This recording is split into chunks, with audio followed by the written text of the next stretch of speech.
In this exclusive video, we're going to show you what's going on behind that. And it is pretty special because behind those mounds of earth is the first sighting of Hadrian's Wall hereabouts west of Carlisle for decades. Until these new discoveries, there was no certainty as to where the famous Roman wall ran here, what it was built from, and whether there was anything left of it. This is not the Hadrian's Wall of the famous Windsill. In fact, it is in that central section where most upstanding remains of the wall survive. At both the eastern and the western ends, it has long gone. You have to travel over 20 miles east from this newly revealed section to see anything upstanding. So what you're about to see is the most westerly visible piece of the wall, and it's about to be reburied.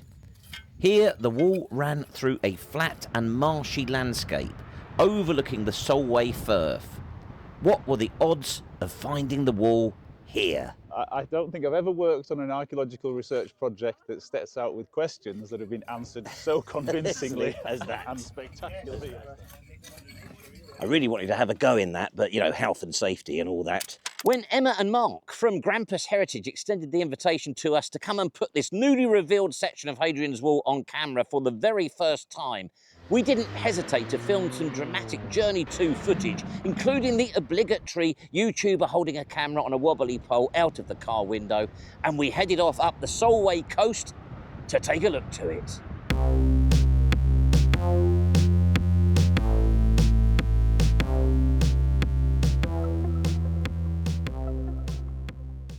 This is where we actually are, a name that tells us something of antiquity, and we can hear that you're saying it wrong. It's Drumburgh. And this impressive, imposing building is Drumburgh Castle. The search for the wall is going on here. And this is the top trench where they're looking for the fort of Congavata. So one of the objectives of the dig was to see if they could find out more about this fort. There's no visible sign of it in the landscape today. The only indication of its presence is a right-angled bend in the village road.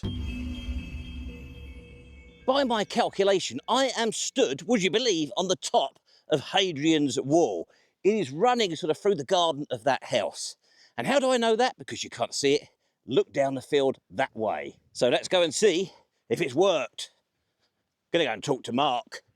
I was so excited by this stage, I almost hesitated about filming these walking to shots, but I won't keep you waiting any longer. Here is the incredible discovery at the bottom of the field. They found it, and we have in situ masonry too. Now, this is really exciting, isn't it? This is the first dig here for how long? In this field since 1899. And is this the first time we've seen anything of the masonry of Hadrian's Wall here since then? Yes, there were some slabs found in 1947 on the top of the hill there on the drumlin, which were interpreted as being a very small survival of the foundation of the outer-facing stones of Hadrian's Wall. Has this sort of surpassed expectations in terms of survival? Oh yes, It has. Oh yes. I mean, in this part of the world, on the Solway Plain, there is no natural building stone. So when we excavate out here, you have to get used to the fact that the walls have gone, usually, 9 times out of 10. And what you end up looking at is a hole in the ground, a foundation trench with all of the stone recycled, which is logical to do. If you can't quarry it here, someone's done the work for you, brought the stone in, so you target those walls and reuse them in later buildings. And the canal went through here. Is that right? The canal was the first thing to cut through the wall here? Yes, that's right. Yeah, we're standing right next to the canal here on our left. There is no record that we have found of the canal encountering the wall. But I guess when you have a team of navvies working away digging, they're not looking for stone particularly, they're looking for soft ground, so a wall is inconvenient and it would just be... So we don't think that Hadrian's Wall was visible above the surface at the time that the canal, the later railway, went in? No, we can't find any record of that, but there are records of people looking and researching Hadrian's Wall around that time, you know, around 1800 and up to 1899.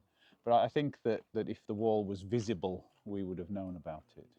So, Mark, how long have you wanted to do this?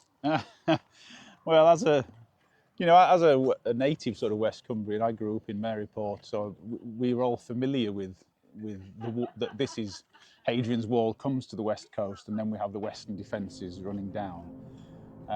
In terms of being able to answer specific research questions, working with our community volunteers, it's probably been about 2 or 3 years in the making, where the landowners were very enthusiastic about knowing more, and invited us to develop a project to investigate Hadrian's Wall at Drumburgh.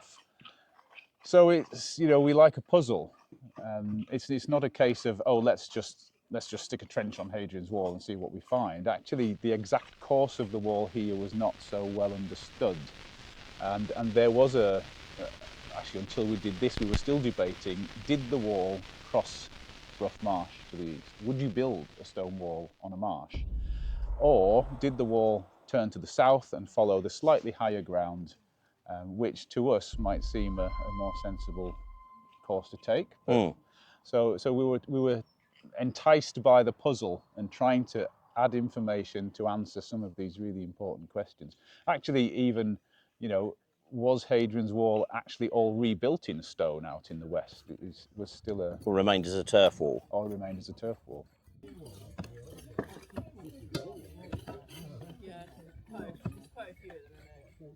My expectations were very low about the level of preservation we would encounter because of, as I said, building stone is so valuable.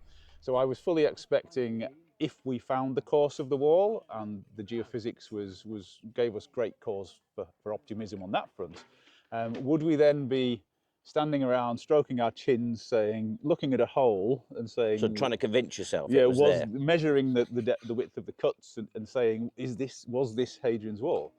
And of course, the great surprise is, as you will see behind me, that there is absolutely... There's no question, is there? There's no doubt.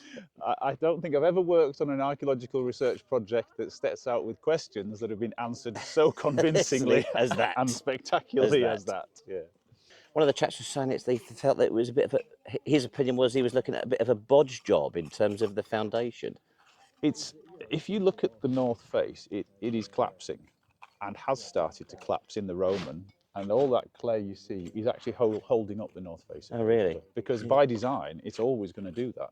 Yeah. If you have a vertical face of stone, there's no long through stones, I see, yeah. So the north face is a vertical face, not really bonded to the core, is always going to try and push out.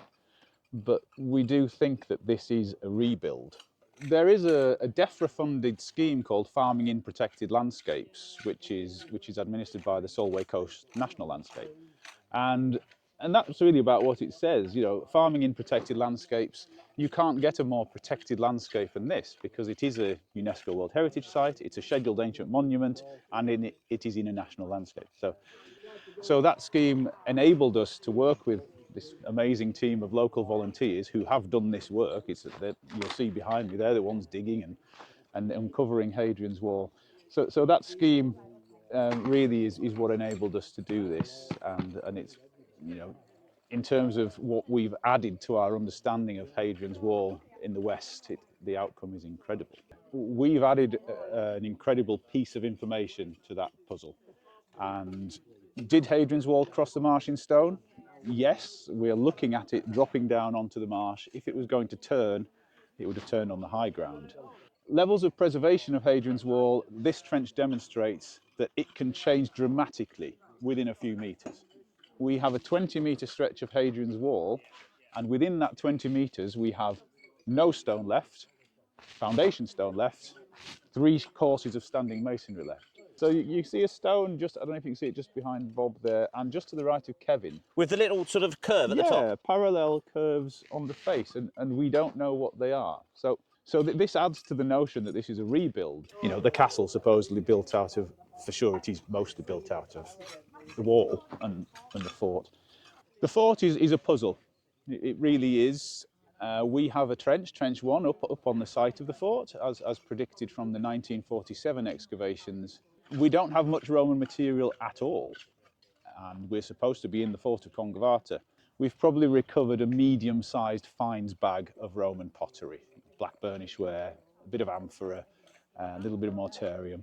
But that's not the level of cultural material we would expect within a named fort like Congavata. It doesn't look to me like we're in the fort. Because didn't Haverfield back sort of in 1899, did he not discover that the fort was it's difficult to say this, the fort was an after fort in terms of the wall? It's one of those ones that they don't think was part of the original plan, is that right? That has been suggested, yeah, and that's entirely possible.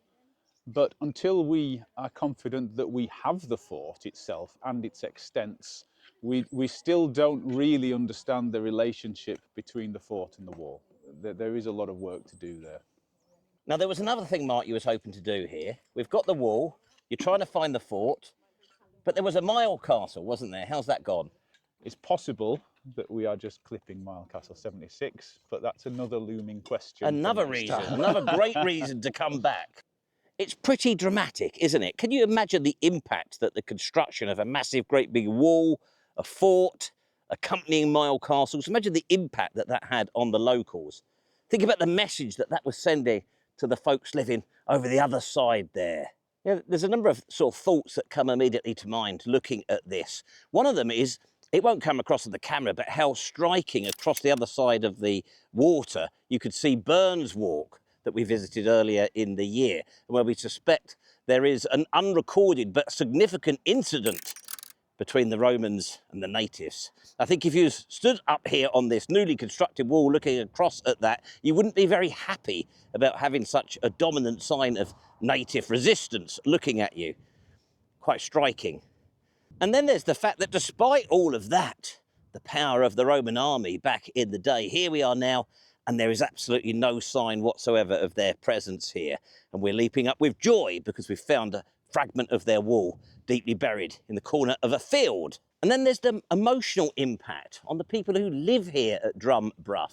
And Mark was telling me that a number of people have been really gobsmacked to actually see Hadrian's Wall after a lifetime of living alongside it, on top of it, without ever actually seeing it. And probably with herds of tourists, hikers, troopsing through on the Hadrian's Wall path, asking where the wall is. Many thanks to Institute members for their support. Now, one of the benefits of membership is a weekly update, usually in video format. And in this week's instalment, I shared the following tribute, which I would now like to share with you. And we have our own sad news this week. Last year I made 2 films centred on David and Carol McCartney's home near Ribchester. David even resourced his own full-scale archaeological dig in his garden with a genuine Time Team digger operator to determine if he had a lost Roman road there. Now, sadly, Carol informed me that David passed away peacefully in his sleep on Sunday the 19th of October. He really was a great character to work with. His inquiring mind and enthusiasm were inspirational, and as well as providing the channel with its first ever exclusive dig, he also secured us access to the site of the Roman bridge crossing, which was on private land, another exclusive for WC21. Making these 2 videos with David a year ago was an absolute pleasure, and by way of a tribute to him, I'll pop links to them both in the description and highly recommend them for a viewing.